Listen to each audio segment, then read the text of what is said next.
If you would like to know how to make this, the most delicious lemon drizzle cake, then continue to watch the video. And while you're at it, don't forget to click the subscribe button.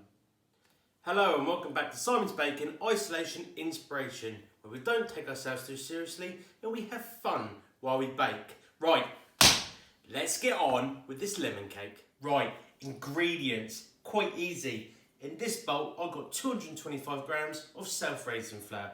If you don't have self-raising flour, you can use 225 grams of plain flour and mix in 3 teaspoons of baking powder, and hey presto, you got yourself some self-raising there.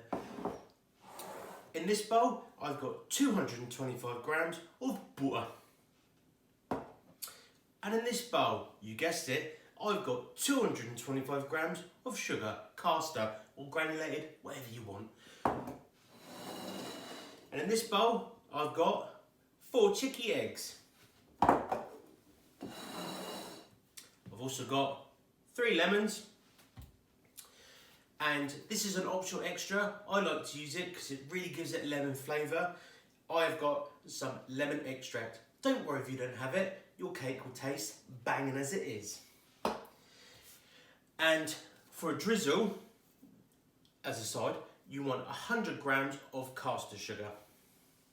And for that nice crusty icing that you get on top, you want 100 grams of icing sugar. Easy as that. Like always, the list of ingredients will be down below in the description in case you missed any of it. To start with, we're going to cream the butter and sugar together. So get your butter and whop it straight in the bowl. Get your sugar and get it in. Now, we're going to mix that together until it's nicely mixed together. Right, party people, listen up. A lot of the times I get to see people using electric whisks. Well, I'm here to tell you that's cheating. Get yourselves one of these and give it a jolly good old beating. Get those muscles going. Come on. Right, when you get it at this stage, get your hand whisk and get it in there and give it a jolly good old mix up. This will help make it super fluffy. This is what you're looking for. It's light and it's fluffy.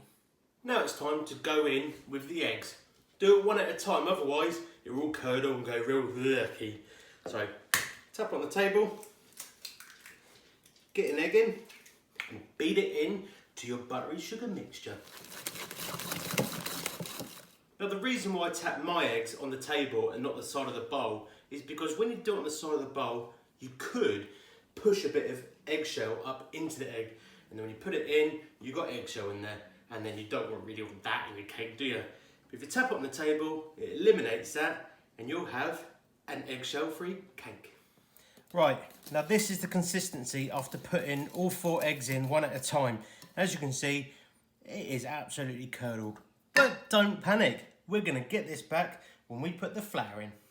But before we put the flour in, we're going to go in with our lemon zest and our lemon extract. When the flour's in, it's hard to incorporate it all properly, but while we're whisking it, we get the zest in, and that way it will dispense it evenly around the cake. You want to go on the smallest grating bit here.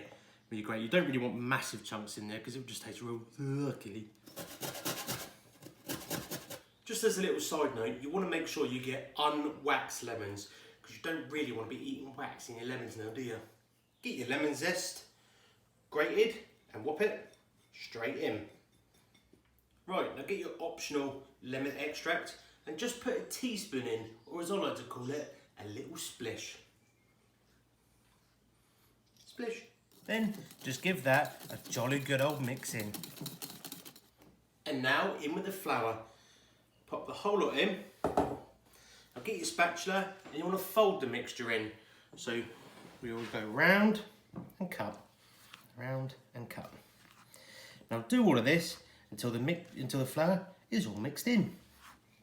Now doesn't that look better? This is the consistency you're looking for. All the flour is mixed in to the goop.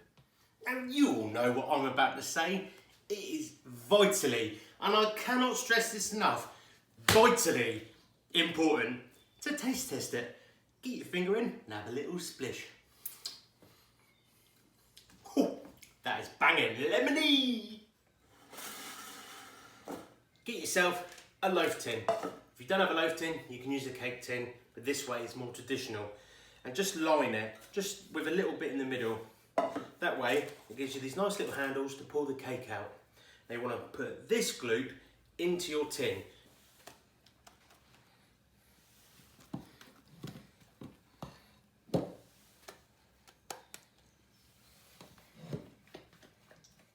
Now, with your spatula, just gently spread the mixture out into all the corners. You don't have to get it wicked level, but just smooth it down nicely so it looks even. Now, if you don't have a loaf tin or a cake tin, or you live under a rock, you can make cupcakes with this mixture. So just spoon this into your cupcake mix, and there you go, lemony cupcakes. Preheat your oven to gas mark 4 or 180 degrees. I should have told you that at the beginning, but you know me, I always leave it till right in an appropriate time. So get your mixture and whop it straight in. Right, you want to leave that in there for about 50 to 55 minutes or until it's cooked. I've had my cake in there for 55 minutes and the timer's just gone off. So get the boxing gloves on, let's get it out. Have a look at that bad boy. Now, get your skewer and just pop it in the middle. Pull it out. If it comes out clean like that one has, you know that's cooked. Right, we need to let that cool for a couple of minutes. But while that's cooling, let's make our lemony drizzle. So, with the 100 grams of castle sugar that's been left behind, we are gonna get our lemons, which we grated earlier. Top tip, if you want to get some more juice out of your lemons, just roll it on your worktop. It just breaks up the structure inside and just makes it more lemony.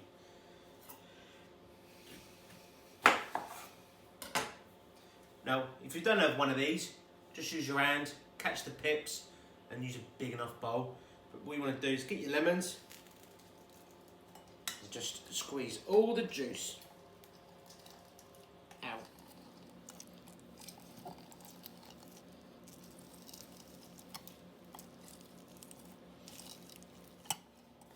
And that's what you should end up with. We've juiced the 2 lemons, which we grated, and the third one we're going to save for the icing to go on top. Now what you want to do is just give it a mix together with your fork, and the consistency you're looking for is like maple syrup. So let's give it a go.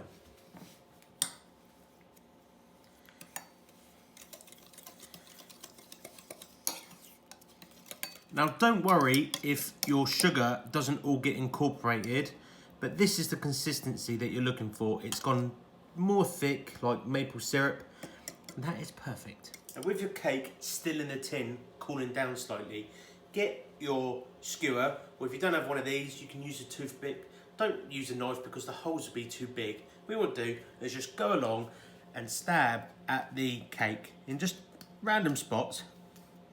Don't have to be precise. And go over it until all the cake has been prodded and poked. Now the reason why we did all these holes is because it allows the juice of the lemon to seep through the whole cake, and it makes it nice and moist and really brings out that lemon flavour. Now with your syrupy solution, and it's still in the tin, just pour it over the whole cake. And there we go, all poured over. Now you want to leave this to cool down until it's completely cooled down. Now while that cake's gone in, I'm going to take this little scamp on a little walk. Walkies, I've got walkies. Go on then, go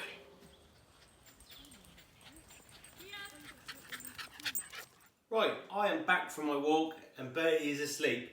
The cake has cooled down and now it's time to make that nice crunchy icing topping. So here we have the 100 grams of icing sugar. What I'm going to do is I'm going to juice the leftover lemon, and I'm going to add the juice to that. Now pop the juice into the icing. With your whisk, just whisk it all together. Now, you never really can tell how much juice you're going to get out of a lemon. This is a little bit too runny. We want it more like a ribbony. So just get some more icing sugar, pop it in, whisk it in, and just keep adding it until you get to that ribbony consistency. Now that was a proper juicy lemon. I've had to add about 6 more teaspoons, but I've got it to the consistency that I want. Come and have a look. As you can see, it's much more thicker now, and it's more like a watery ribbony. That is perfect. Now what you want to do is get it and just dribble it over your cake.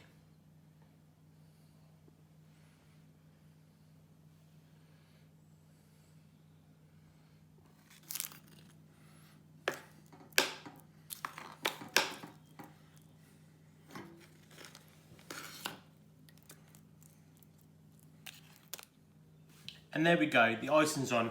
Doesn't matter if it's a bit thicker at the ends, because trust me, that's the nicest bit. Now you've got to leave this to set, pop it in the fridge, whatever, 10, 20 minutes, or until it's set. Now there we have it. Doesn't that look good? Now I'm going to take a little sliver off and give it a taste test.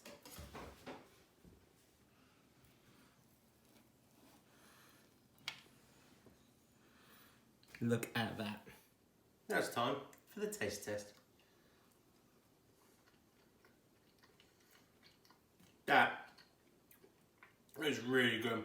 It's really moist, super tangy, and perfect. Just the way I like it. And there we have it. As you can see, there's absolutely loads of this cake here. And to save you getting fat at home, why don't you pop some of this round to some of your family, friends, or some of your neighbours. They might be lonely, and a little slice of cake will really cheer them up during isolation. And if you're anything like me, I'm going to give this to a few of my neighbours, and definitely none to my mother-in-law. She's horrible. Thank you so much for taking the time out to watch my video. If you've enjoyed it and you want to subscribe to me, click my face right here. And while you're at it, click here for all my other videos. Thank you very much. Peace out.